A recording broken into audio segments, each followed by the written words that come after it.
अहोई अष्टमी के दिन राधा कुंड में स्नान करने से संतान को दीर्घायु मिलती है। वहीं निसंतान महिलाएं यदि राधा कुंड में स्नान करके अहोई अष्टमी का व्रत करके व्रत कथा श्रवण करती है तो उनकी झोली में भी संतान सुख प्राप्त होता है। कथा के अनुसार बहुत समय पहले झांसी के निकट एक नगर में चंद्रभान नामक साहूकार रहता था।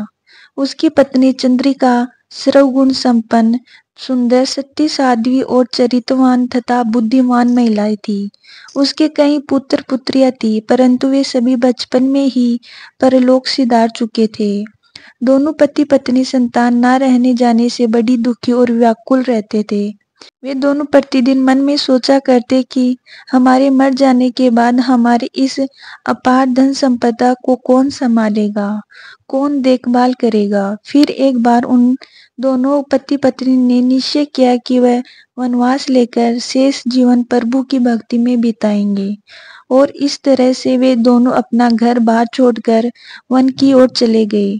बहुत देर तक चलने के बाद जब वे रास्ते में थक जाते तो रुक कर किसी पेड़ के नीचे लेटकर विश्राम करते और थोड़ी देर के बाद फिर चल पड़ते।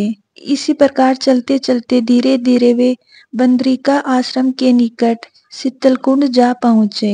वहां पहुंचकर दोनों ने निहार रहकर प्राण त्यागने का निश्चय कर लिया। इस प्रकार निहार और निर्जल रहते हुए उन्होंने 7 दिन हो गए थे।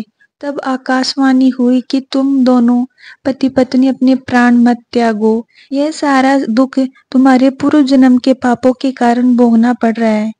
यदि तुम्हारी पत्नी कार्तिक के मास के कृष्ण पक्ष में आने वाली अहोई अष्टमी को अहोई माता का व्रत और सच्चे मन से पूजन करे तो अहोई माता प्रसन्न होकर तुम्हें साक्षात दर्शन देगी और तुम उनके दीर्घ पुत्रों का वरदान मांग लेना और व्रत के दिन तुम राधा कुंड में स्नान अवश्य करना। चंद्रिका ने आकाशवाणी के बताए अनुसार विधि विधान से अहोई अष्टमी के दिन अहोई माता का व्रत और पूजा अर्चना की और इसके बाद राधा कुंड में स्नान किया। जब वे पति स्नान आदि के बाद अपने घर पहुंचे तो उन दोनों को अहोई माता ने साक्षात दर्शन देकर वर मांगने के लिए कहा।